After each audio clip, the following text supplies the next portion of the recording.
सर्वशक्तिमान परमेश्वर का धन्यवाद दें और परमेश्वर के नाम की तारीफ करें जिसने हमको शाम के समय अपने चरणों में परमेश्वर के वचनों को सीखने के लिए सौभाग्य दिया है, ताकि हम परमेश्वर के वचनों को सीख सकें और प्रभु में हम आगे बढ़ सके। तो आइए आज के वचन मनन के लिए हम प्रभु के वचन पढ़ेंगे। पहला कुरिन्थियों उसका 6 अध्याय और उसका 19 वचन हम प्रभु के वचन में से पढ़ेंगे। 1 कुरिन्थी चैप्टर 6 वर्स 19। धन्यवाद।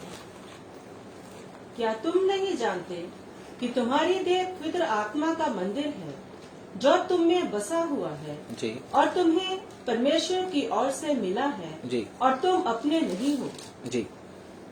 आगे। क्योंकि दाम देकर मोल लिए गए हो जी, इसलिए अपनी देह के द्वारा परमेश्वर की महिमा करो। जी। इधर परमेश्वर का वचन हमको क्या कहता है कि हमारी देह क्या है, पवित्र आत्मा का क्या है, मंदिर है। प्रभु का वचन कहता है क्या तुम नहीं जानते कि तुम्हारी देह पवित्र आत्मा का मंदिर है और तुम्हें परमेश्वर की ओर से मिला है और तुम अपने नहीं हो। इधर बहुत ही गंभीर विषय परमेश्वर के वचन में हमारे सामने आता है। सर्वशक्तिमान परमेश्वर अपने आत्मा के द्वारा इस बात को प्रकट करता है, क्या तुम नहीं जानते कि तुम्हारी देह पवित्र आत्मा का क्या है, मंदिर है।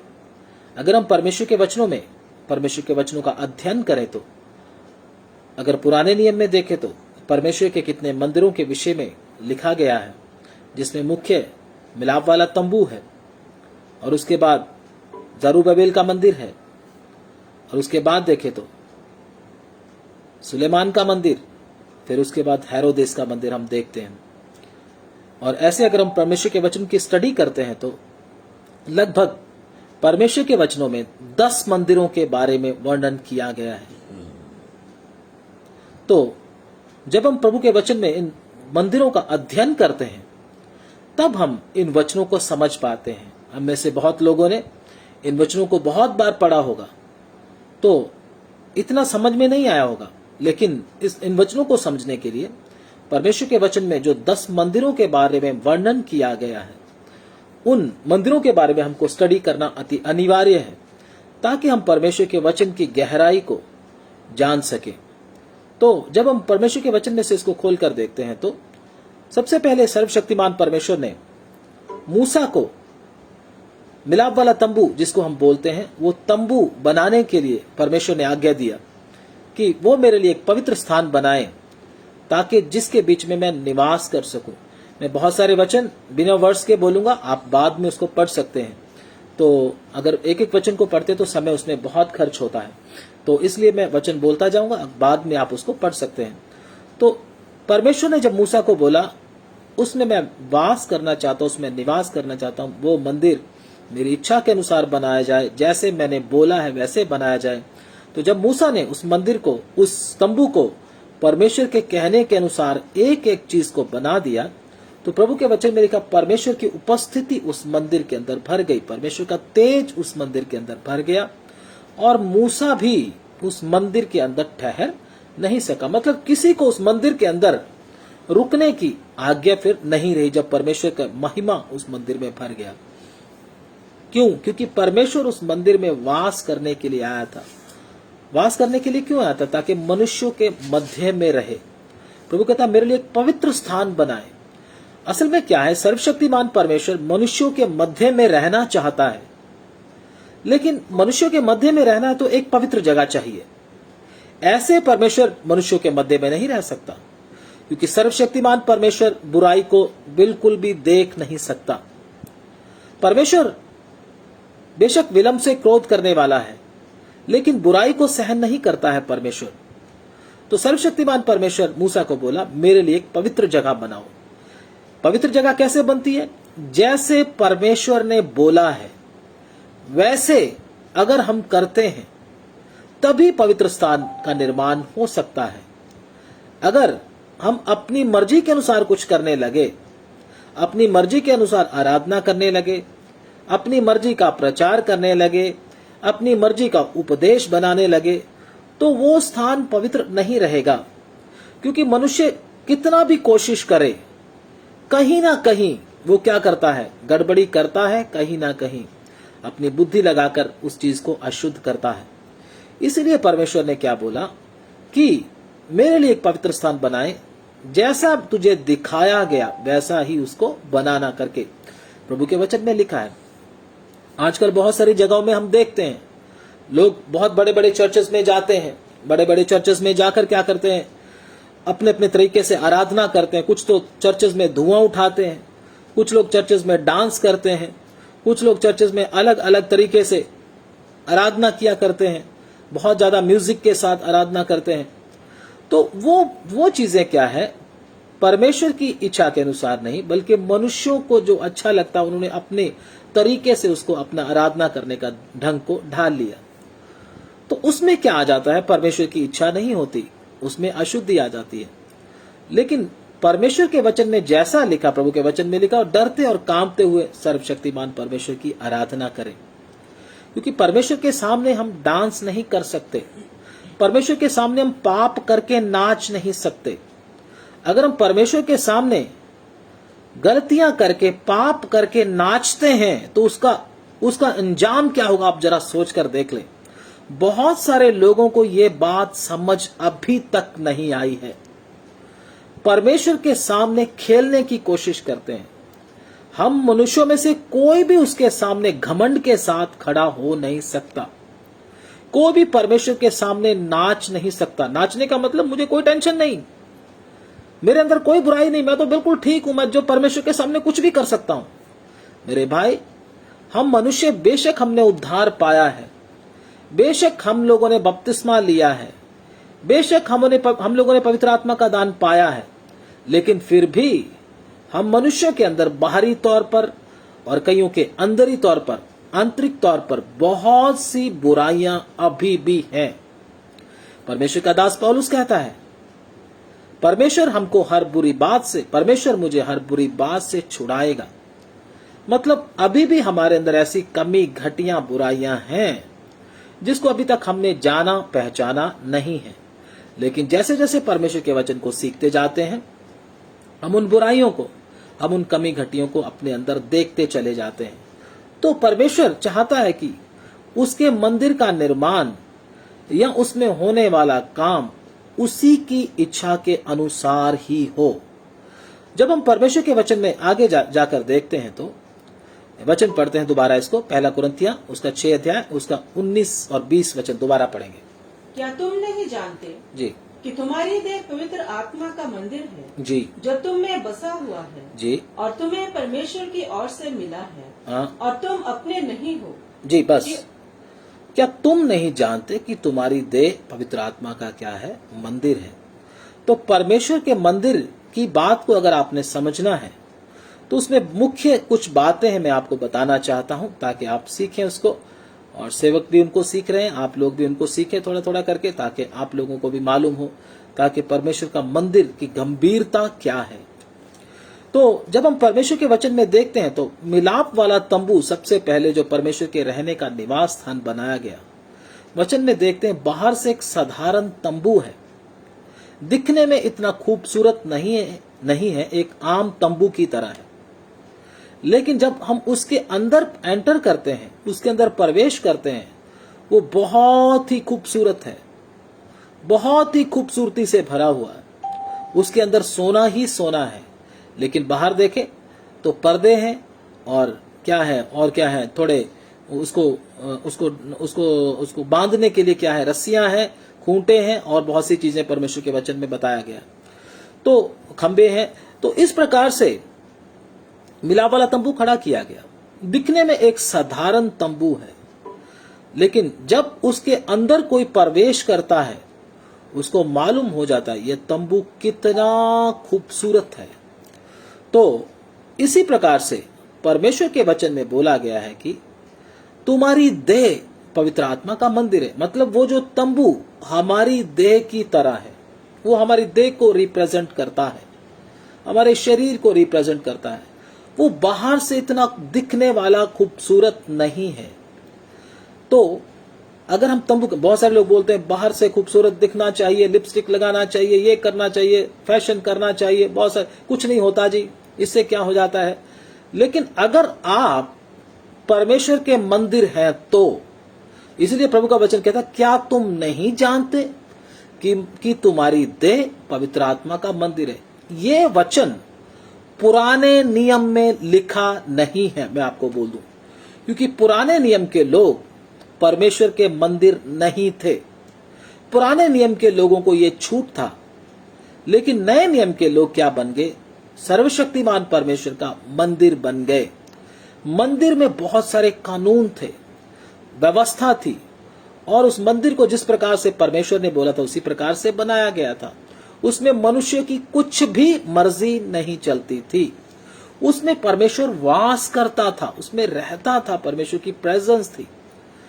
तो उसी बात को लेकर परमेश्वर ने हमको एक तंबू बना दिया, हमको एक मंदिर बना दिया। प्रभु कहता, क्या तुम नहीं जानते कि तुम्हारी देह पवित्र आत्मा क्या क्या है? मंदिर है।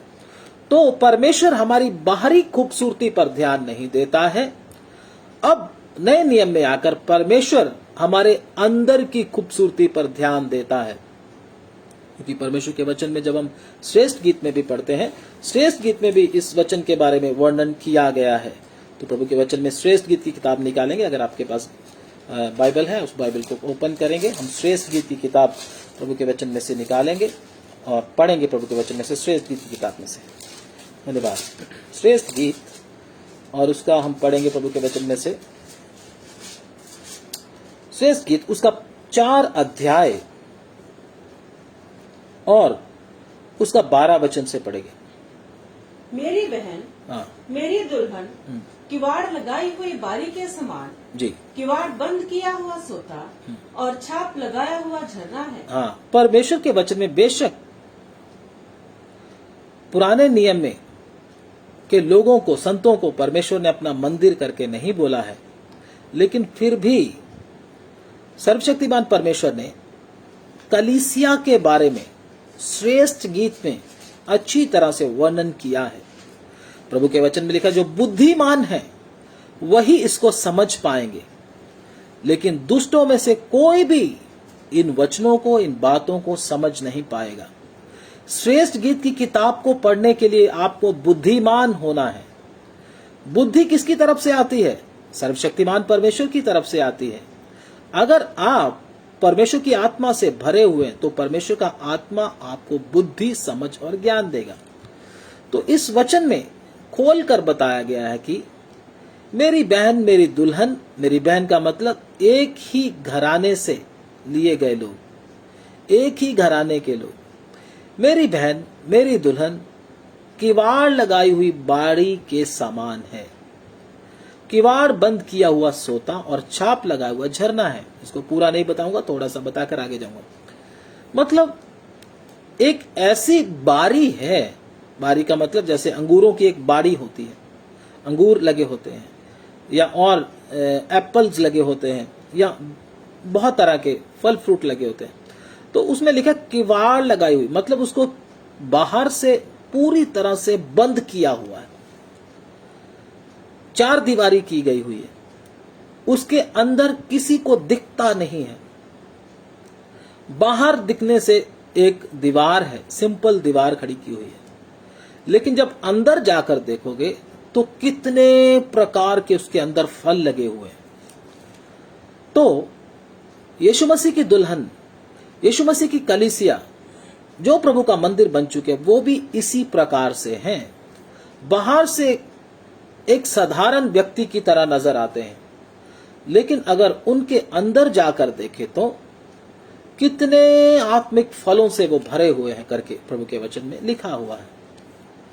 तो सर्वशक्तिमान परमेश्वर मनुष्य की बाहरी खूबसूरती की तरफ, बाहरी महिमा की तरफ परमेश्वर ध्यान नहीं देता है। सर्वशक्तिमान परमेश्वर आपकी अंदर की खूबसूरती की ओर ध्यान देता है। इस बात को पौलुस भी थोड़ा सा हिंट देता है प्रभु के वचन में। अगर हम देखें तो पढ़ेंगे 2 कुरिन्थियों उसका 4 अध्याय उसका 16 वचन प्रभु के वचन में से पढ़ेंगे। 2 कुरिन्थी चैप्टर 4 वर्स 16। इसलिए हम त्याग नहीं छोड़ते, यद्यपि हमारा बाहरी मनुष्य तब नष्ट होता जाता है, जी, तो भी हमारा भीतरी मनुष्य तब दिन प्रतिदिन नया होता जाता है। जी, इसलिए प्रभु का वचन इधर क्या कहता है, इसलिए हम हियाव नहीं छोड़ते। यद्यपि हमारा बाहरी मनुष्य तब नष्ट होता जाता है, तो भी हमारा भीतरी मनुष्य तब दिन प्रतिदिन नया होता जाता है। मतलब हमारा भीतरी मनुष्य नया होता जाता है। बाहरी मनुष्य बेशक इतना खूबसूरत नहीं है, इतना अट्रैक्टिव नहीं है, लेकिन अंदर हमारा क्या होता जा रहा है, दिन प्रतिदिन नया होता जा रहा है, खूबसूरत होता जा रहा है, महिमा से भरता जा रहा है। तो इधर पौलुस भी बाहरी खूबसूरती की ओर नहीं बता रहा, अंदर की खूबसूरती की ओर बताने की हमको कोशिश कर रहा है प्रभु के वचनों में। तो मिलाप वाला तंबू जो परमेश्वर का मंदिर था, वो अंदर से मतलब कितना खूबसूरत था। आजकल लोग क्या करते हैं, अंदर से बाहर से बहुत खूबसूरत अपने आप को बनाने की कोशिश करते हैं, कितने तरह की क्रीम्स लगाते हैं, कितने तरह का फाउंडेशन लगाते हैं, कितने तरह का बहुत कुछ करते हैं, लेकिन अंदर को देखे तो पूरे का पूरा गंदगी से भरा हुआ है। नफरत, जलन, वैर, विरोध, व्यभिचार, बहुत सी उल्टी सीधी बातें। बाहर बाहर से पोछा लगाकर अपने आप को खूबसूरत बनाकर घूमते हैं कि हम कितने सुंदर दिखाई देते हैं, लेकिन अंदर गंदगी से भरा हुआ है। परमेश्वर की कलीसिया ऐसी नहीं है। मैं आपको ये नहीं कहता आप साफ सुथरे ना रहो, साफ सुथरे रहना चाहिए, अच्छा कपड़ा पहनना चाहिए, लेकिन हमको अपने अंदर, मेरे अंदर क्या चल रहा है करके ये मालूम होना चाहिए। मैंने और आपने अपने अंदर को भी संवारना है, अंदर खूबसूरत होना चाहिए, आत्मिक फलों से भरा हुआ होना चाहिए। प्रेम, आनंद, धीरज, कृपा, भलाई, विश्वास, नम्रता, संयम, ये सब हमारे अंदर होना अति अनिवार्य है। बाहर की खूबसूरती मनुष्य देखेंगे, आपकी थोड़ी तारीफ कर देंगे, लेकिन उसमें कोई फायदा नहीं होगा। लेकिन परमेश्वर आपके बाहर को नहीं, अंदर को देखता है, आपका अंदर कितना खूबसूरत है। तो बाहर को देखने का मतलब परमेश्वर को ध्यान उसी में रहता है, ताकि अंदर खूबसूरती बनी रहे। बाहर की खूबसूरती पे आप समय खर्च करोगे, अंदर की खूबसूरती को रखने के लिए आपके पास फिर समय नहीं होगा। एक के ऊपर ही समय लगाया जा सकता है, एक के ऊपर ही प्रैक्टिस किया जा सकता है। तो मिलाप वाला तंबू बाहर से खूबसूरत नहीं था, अंदर से खूबसूरत था, ताकि अंदर जाकर पता चले। लेकिन लूसीफर को देखो तो बाहर से खूबसूरत था। शैतान भी आज बाहरी खूबसूरती की ओर लोगों का ध्यान आकर्षित कर रहा है कि आप बाहरी खूबसूरती की ओर ध्यान दीजिए, ताकि आपको अंदर की खूबसूरती की ओर ध्यान देने का समय ही ना मिले। तो नंबर दो क्या है, परमेश्वर के महापवित्र स्थान में अगर हम प्रभु के वचन में पढ़कर देखें तो किसी भी मनुष्य को अंदर जाने की आज्ञा नहीं थी। परमेश्वर के मंदिर में 3 स्थान थे, आंगन, पवित्र स्थान, महापवित्र स्थान। महापवित्र स्थान जैसे हमारा हृदय है, हमारा हार्ट है, हमारा शरीर, हमारा प्राण, हमारा आत्मा, वैसे ही उसमें भी 3 पार्ट थे। हमारा शरीर, प्राण, आत्मा में भी 3 पार्ट है। तो अंदर की जगह में जो महापवित्र स्थान था, उस जगह पर किसी भी मनुष्य को जाने की इजाजत नहीं थी, कोई उधर रह नहीं सकता था। केवल और केवल सर्वशक्तिमान परमेश्वर की उपस्थिति उधर थी, तभी वो परमेश्वर का मंदिर था। ऐसे ही मैं आपको बताता हूं, अगर हमारे दिल में, हमारे अंदर के कमरे में किसी मनुष्य के लिए परमेश्वर से ज्यादा जगह है, तो हम परमेश्वर के मंदिर कभी हो नहीं सकते हैं। कोई विशेष व्यक्ति, कोई विशेष दोस्त, पत्नी, पति, बच्चे, कोई भी हो, चाहे कोई भी हो, कोई भी मनुष्य हो, दोस्त भी नहीं, अगर उसको हम अंदर जगह दे देते हैं तो हम सर्वशक्तिमान परमेश्वर को हृदय में से बाहर निकाल देते हैं। इसीलिए नए नियम में प्रभु के वचन में लिखा हुआ है कि हमारा परमेश्वर दरवाजे पर खड़ा हुआ क्या करता है, खटखटाता है, ताकि हम क्या करें, उस खटखटाहट को सुनकर अपने हृदय को क्या करें, खोलें, ताकि परमेश्वर अंदर आ सके। हम में से बहुतों ने सर्वशक्तिमान परमेश्वर को अंदर से बाहर निकाल दिया है। बाहर निकालकर जगह किसको दे दी? दोस्त को, पत्नी को, बच्चों को, एरा वगैरह बहुत लोगों को जगह दे दी। उन्हीं की बात मानकर चलते हैं, वो जो कहते हैं वही करते हैं। इतना क्लोज हो गए हैं कि परमेश्वर का वचन भी उनको क्या नहीं लगता, अच्छा नहीं लगता। उसके लिए वचन को भी तोड़ देते हैं, प्रार्थना को भी छोड़ देते हैं। चलो छोड़ो प्रार्थना, क्या करना है, वचन पढ़ना भी छोड़ देते हैं। बोलने का मतलब, आपने महापवित्र स्थान में जिधर परमेश्वर को जगह देनी चाहिए थी, उस जगह पर आपने किसको जगह दे दी? किसी विशेष व्यक्ति को जगह दे दी। इसलिए आप परमेश्वर का पवित्र मंदिर नहीं रहे। परमेश्वर उनके बीच में वास करेगा आने वाले समय में जिन्होंने परमेश्वर को अंदर जगह दी है। जिन लोगों ने परमेश्वर को अंदर जगह नहीं दी, वो सर्वशक्तिमान परमेश्वर के साथ रह नहीं पाएगा अनंत काल में। इसलिए मैं आपको साफ साफ शब्दों में बोलना चाहता हूं, अपने अंदर के कमरे में, अपने दिल में, जिसको हम दिल करके बोलते हैं, हार्ट करके बोलते हैं, किसी मनुष्य को घुसने की जगह ना दें। अगर आपने दे दी है, आप परमेश्वर का मंदिर नहीं रहे। उसी समय परमेश्वर की प्रेजेंस, प्रभु की उपस्थिति हमसे उठ जाती है। इसलिए अगर आपने ऐसा किया है तो आज ही परमेश्वर के चरणों में घुटने टेके प्रभु को बोले, प्रभु मैं फालतू की सब चीजों को अपने दिल से निकालता हूं, तू मेरे दिल में आ और इसमें आकर वास कर। प्रभु को अगर आप पुकारेंगे, प्रभु जरूर आपके हृदय में वास करेगा। अगर आपने ऐसा करने में देर कर दी तो फिर प्रभु आपसे दूर हो जाएगा। फिर कितना भी आप पुकारोगे वो नहीं सुनेगा। इसलिए मैं आपको साफ साफ बोलता हूं, अपने अंदर के कमरे में, दिल के अंदर के पार्ट में किसी को जगह ना दें। जैसे आजकल लोग फिल्मों में देखते हैं वैसा ही करते हैं। अगर आप ऐसा करते हैं तो आप परमेश्वर के मंदिर नहीं है, आप उधर नहीं जा पाएंगे। इसलिए सबसे ज्यादा प्रेम किसको? परमेश्वर को। तो अपने सारे मन, अपनी सारी बुद्धि और अपने सारे प्राण के साथ किसके साथ प्रेम रख? परमेश्वर से प्रेम रख। अगर आप परमेश्वर को छोड़कर इन चीजों से प्रेम रखते हैं तो आप सर्वशक्तिमान परमेश्वर के वचनों को क्या करते हैं? तोड़ते हैं, उसको तोड़ देते हैं। तो इसलिए आज मैं और आप क्या करें? अपने दिल में सर्वशक्तिमान परमेश्वर को जगह दें, जिसको हम निकाल चुके हैं अपने दिल में से। सबसे पहला स्थान मेरे परमेश्वर का है। तो जब आप परमेश्वर को पहला स्थान देंगे तो प्रभु की प्रेजेंस को आप अपने हृदय में देखेंगे। प्रभु की प्रेजेंस हमसे क्यों हट जाती है? क्योंकि परमेश्वर को हम दूसरा, तीसरा, चौथा स्थान देना शुरू कर देते हैं। इसी वजह से हमें डिप्रेशन होता है, इसी वजह से हमें डर लगता है, इसी वजह से हम कंफ्यूज रहते हैं, इसी वजह से हम परेशान रहते हैं, इसी वजह से बहुत सी चिंताएं हमको सताती हैं। इन्हीं वजहों से हमारे मन में शक आते हैं। क्यों? उसका कारण क्या? परमेश्वर की उपस्थिति आपसे उठ गई। परमेश्वर की उपस्थिति उठने से क्या होता है? इंसान परेशान हो जाता है, तो डर उसके अंदर समा जाता है, हर प्रकार का डर उसके अंदर आता है। इसलिए गलती क्या हुई? परमेश्वर को छोड़कर किसी और को जगह दे दी। अगर आप परमेश्वर को छोड़कर किसी और को जगह देते हैं, आपकी नींद, आपका चैन उड़ जाएगा सब। शैतान तो चाहता है परमेश्वर निकले और मैं इसकी नींद और चैन और इसकी शांति को भंग कर दूं।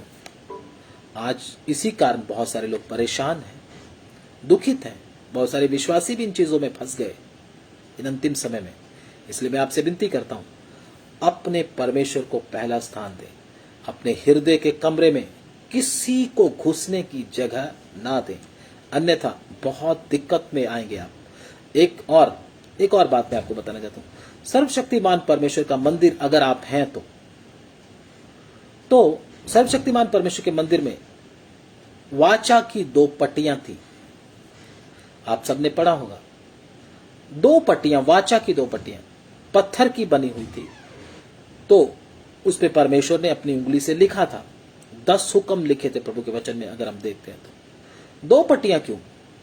उसमें से 4 जो आज्ञाएं थी, सर्वशक्तिमान परमेश्वर के साथ कैसा आपको व्यवहार करना है, कैसा अपने सर्वशक्तिमान परमेश्वर के साथ रहना है, इस प्रकार के बारे में लिखा गया था। लेकिन अगर हम आगे देखते हैं तो 6 आज्ञाएं मनुष्यों के साथ हमारा कैसा व्यवहार होना चाहिए, इसके बारे में लिखा है।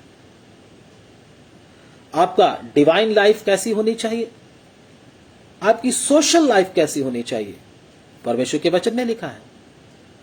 मैं आपको बोलता हूं, अगर आप एक अच्छे नागरिक नहीं हैं तो आप एक अच्छे विश्वासी भी कभी हो नहीं सकते। उसके बारे में परमेश्वर के वचन में वचन लिखा है। आप वचन पढ़ के देखें उस वचन को, आप वचनों को निकालेंगे। निर्गमन की किताब, एक अच्छा विश्वासी कैसा होता है, हमको कैसे नहीं बनना। निर्गमन की किताब अगर हम प्रभु के वचन में से निकालते हैं, उसका 19 अध्याय प्रभु के वचन में से निकालेंगे।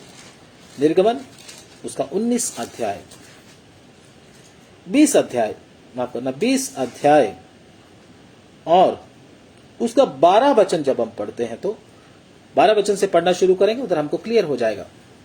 तू अपने पिता और अपनी माता का आदर करना। हाँ, तो अपने पिता और अपनी माता का आदर करना। क्यों लिखा है? एक अच्छा नागरिक जो होगा वो अपने पिता और माता का आदर जरूर करेगा, क्योंकि हमारे समाज में भी सिखाया जाता है कि माता और पिता का क्या करना, आदर करना।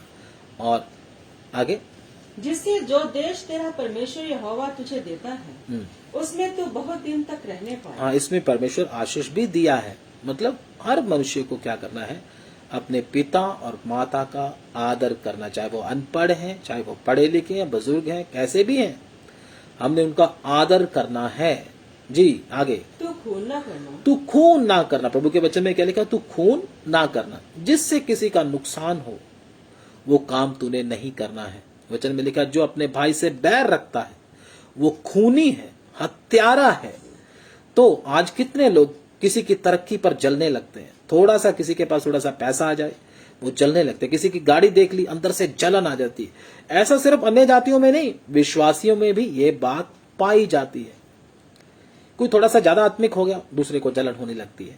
कोई थोड़े से ज्यादा वचन जान लिया, उसको जलन होने लगती है।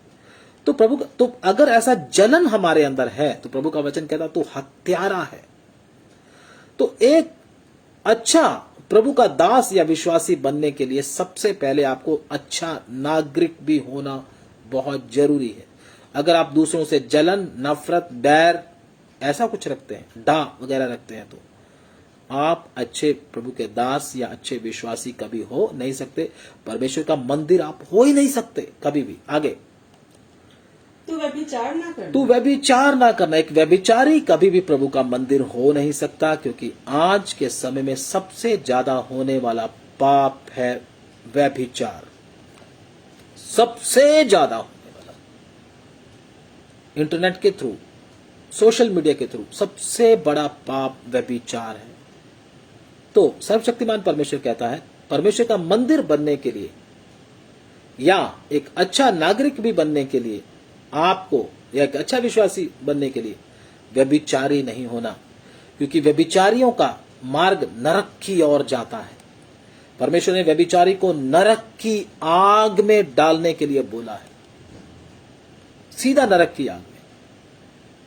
तो इसलिए इसकी सजा बहुत भयानक है, परमेश्वर का वचन कहता है। इसलिए कोई भी व्यभिचारी ना हो। आगे, तू चोरी ना करना। चोरी ना करना। किसी भी प्रकार की चोरी, समय की चोरी, किसी की कोई चीज की चोरी नहीं करना, ठीक है ना। हाँ, तो किसी के विरुद्ध झूठे साक्षी ना देना। किसी के खिलाफ झूठी गवाही नहीं देना। किसी को फंसाने की कोशिश नहीं करना। जहां पर हम काम करते हैं किसी को फंसाने की कोशिश ना करें। हाँ, तो किसी के घर का लालच ना करना। किसी के कोई लालच नहीं करना, ना घर का, ना किसी की औरत का, स्त्री का, और ना किसी के दास, दासी, बैल, गधे और किसी की वस्तु का लालच ना करना, ना मोबाइल का भी लालच ना करना, और किसी के चर्च के विश्वासी का भी लालच ना करना। कई पादरी भी क्या होते हैं, विश्वासियों को खींच लेते हैं कुंडी डालकर, वो भी काम नहीं करना, ठीक है ना। प्रभु कहता है किसी भी वस्तु का लालच नहीं करना। तो क्योंकि लालची आदमी हमेशा क्या करेगा, परिवार में, समाज में गड़बड़ का कारण बनेगा, कलीसिया में भी गड़बड़ का कारण बनेगा। इसलिए मुझे और आपको क्या करना है, एक अच्छा नागरिक बनने, एक अच्छा विश्वासी बनने के लिए एक अच्छा नागरिक भी होना क्या है, बहुत जरूरी है। ये काम हमारे जीवन में नहीं होना चाहिए। परमेश्वर ने बताया मनुष्यों में, समाज में रहने के लिए ये प्रभु ने कुछ चीजें बताई हैं, ये आप हमेशा याद रखना। ये अगर आपके अंदर होंगी तो आप एक अच्छे नागरिक होंगे, क्योंकि एक अच्छा नागरिक ही अच्छा विश्वासी भी बन सकता है और अच्छा विश्वासी अच्छा नागरिक बन सकता है। 4 आज्ञाएं परमेश्वर ने अपने बारे में, वचन के बारे में लिखा, परमेश्वर के आदर के बारे में लिखा। 6 आज्ञाएं मनुष्यों के बारे में लिखा, क्योंकि प्रभु के वचन में एक ही 2 आयत में वचन को समाप्त किया। तो अपने सारे मन, अपनी सारी बुद्धि और अपने सारे प्राण के साथ अपने परमेश्वर से क्या कर, प्रेम कर। और उसके साथ दूसरी मुख्य आज्ञा, तू अपने पड़ोसी से अपने समान क्या रख, प्रेम रख। परमेश्वर से प्रेम, कई लोग परमेश्वर से ही प्रेम करते हैं, मुझे परमेश्वर से प्रेम है, मैं परमेश्वर के बहुत करीब हूं, लेकिन मनुष्यों से दुश्मनी करते हैं, मनुष्यों से नफरत करते हैं, देखना भी पसंद नहीं करते। मेरे भाई, आप परमेश्वर के साथ नहीं रह सकते, आपको अधूरा ज्ञान है। जो मनुष्यों के साथ प्रेम नहीं कर सकता, परमेश्वर के साथ भी नहीं रह सकता, क्योंकि प्रभु ने बताया है तू अपने पड़ोसी से अपने समान प्रेम रख। परमेश्वर से भी प्रेम रख सबसे ज्यादा, और पड़ोसी से भी प्रेम रखना है। पड़ोसी अपने बहन, अपने भाई, अपने सबके साथ प्रेम रखना है। प्रेम क्या करता है वो वचन बताने का समय नहीं है। तो आपको मालूम है, अगापे प्रेम सबके प्रति हमारे अंदर होना चाहिए। किसी भी एक भी भाई बहन, मनुष्य, किसी प्रत्येक व्यक्ति के प्रति हमारे मन में कोई भी नफरत नहीं होना है। तभी हम इन वचनों के अनुसार क्या करेंगे, तभी हम परमेश्वर के मंदिर बन पाएंगे, तभी हम प्रभु की इच्छा को पूरा कर पाएंगे। अन्यथा हम परमेश्वर के वचन के अनुसार नहीं चल पाएंगे।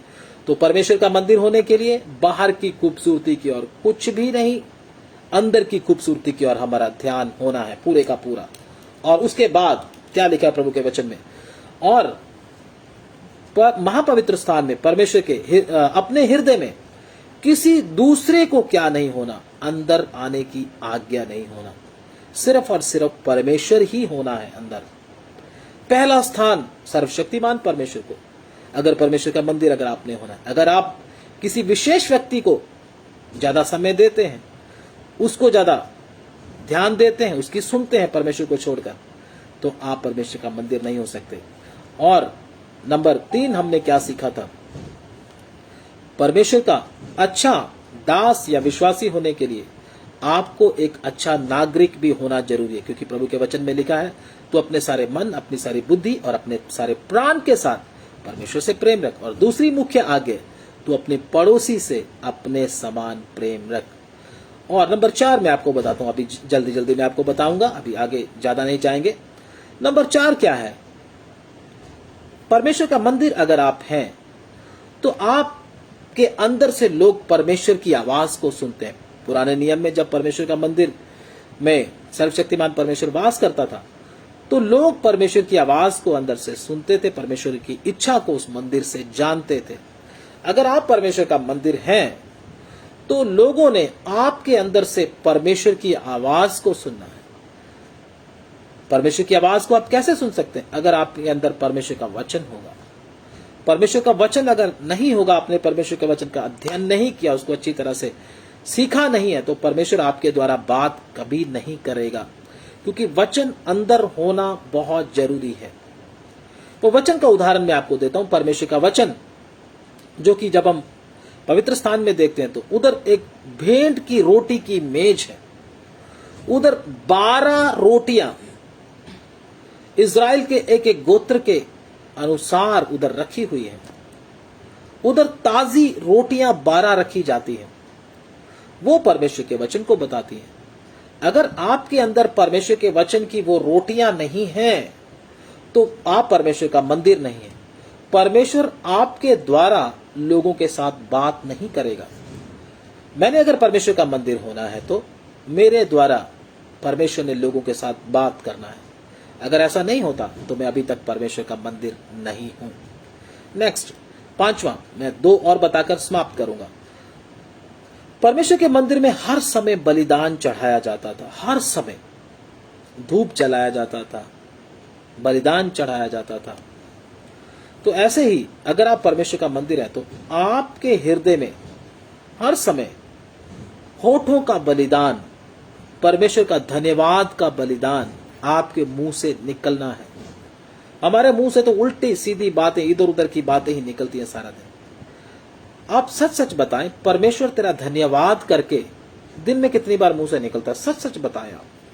आप अपने आप को जांच कर देखें, हम सब अपने आप को जांच कर देखें, परमेश्वर तेरा धन्यवाद कितनी बार निकलता मुंह से, बताइए। तो अगर आप असली परमेश्वर के मंदिर हैं तो आपके अंदर से, आपके मुख से, होठों से परमेश्वर का धन्यवाद निकलता रहेगा। हर बात में धन्यवाद दोगे, हर बात में धन्यवाद धन्यवाद करते रहोगे। क्यों? क्योंकि आपको परमेश्वर चला रहा है। प्रभु तेरा धन्यवाद, मैं इस योग्य नहीं था। प्रभु तूने मुझे तंदुरुस्त रखा, तेरा धन्यवाद। प्रभु तूने मुझे रोटी दिखाने के लिए, तेरा धन्यवाद। प्रभु तूने तेरा वचन दिए, तेरा धन्यवाद। प्रभु तूने मुझे चलाया, तेरा धन्यवाद। तूने प्रभु मेरे सारे सिस्टम को ठीक रखा, तेरा धन्यवाद। सब चीजों के लिए हम धन्यवाद दे सकते हैं, लेकिन अगर हम परमेश्वर का मंदिर नहीं है तो धन्यवाद नहीं देंगे, बोलेंगे जो कुछ हो रहा है बस ऐसे ही हो रहा है, जरूरत नहीं है धन्यवाद देने की। तो परमेश्वर का मंदिर के लिए परमेश्वर का धन्यवाद आपके अंदर होना बहुत जरूरी है। लास्ट, परमेश्वर का मंदिर एक जगह पर, उस समय मिलाप वाला तंबू जो था, एक जगह पर स्थिर रहने वाला नहीं था। वो जब जब परमेश्वर बोलता था वो उधर से चलता था, मतलब ट्रेवल करता था। अगर परमेश्वर ने बोला एक दिन में रुककर दूसरे दिन जाना है तो जाना पड़ता था। कितना मुश्किल होता होगा, मिलाप वाला तंबू को सेट करने में कितना समय लगता होगा। और परमेश्वर कभी कभी बोलता होगा दूसरे दिन निकलना है, बस जल्दी जल्दी, एक दिन ही मिलाप वाला तंबू लगा, दूसरे दिन निकलना है। कितना मुश्किल का सामना करना पड़ता होगा, लेकिन फिर भी वो क्या करते थे, उसको करते थे। तो मिलाप वाला तंबू जो है, यात्री और परदेसी, परमेश्वर के वचन में जब हम देखते हैं उसको बताता है, वो परमेश्वर की इच्छा के अनुसार एक जगह पर नहीं टिका हुआ था। जहां जहां परमेश्वर उसको बोलता था उधर वो चलता था। अगर आप भी बोले मैं इधर ही सेट हूं, बस प्रभु अब मैं इधर ही ठीक हूं, जहां तूने रख दिया बस ठीक हूं, मैं अब इधर से हिलने वाला नहीं हूं, तो आप परमेश्वर का मंदिर नहीं हो सकते। परमेश्वर का मंदिर हर समय जहां परमेश्वर उसको भेजना चाहता है जाने के लिए सदैव तैयार रहता है। कई बार क्या होता है, परमेश्वर के वचन मंदिर का मतलब ये नहीं है कि वो ऐसा सारा दिन ही चला रहता है, कभी इधर कभी उधर, कभी ऐसा नहीं। परमेश्वर का आत्मा जब बोलता था उस समय वो जाता था। अगर 2 महीने बाद बोला 2 महीने बाद बोलता था, 6 महीने बाद बोला 6 महीने बाद जाता था, 1 दिन बाद बोला तो 1 दिन बाद जाता था। ऐसे घूमता फिरता नहीं था। जब परमेश्वर बोलता था उसी प्रकार वो करता था।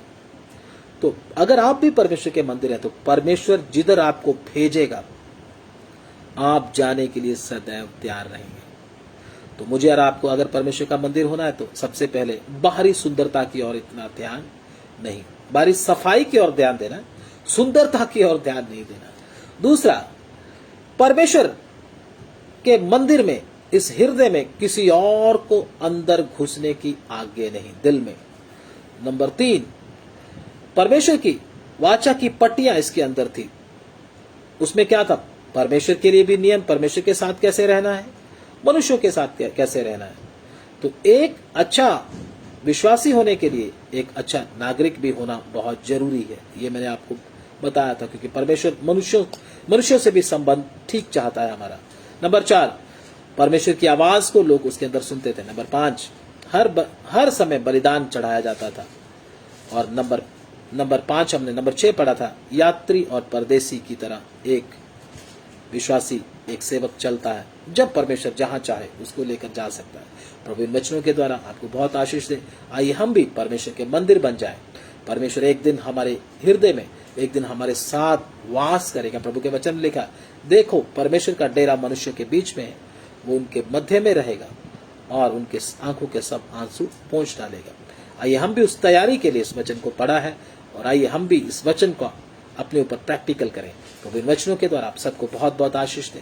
आमीन। प्रार्थना करें। धन्यवाद।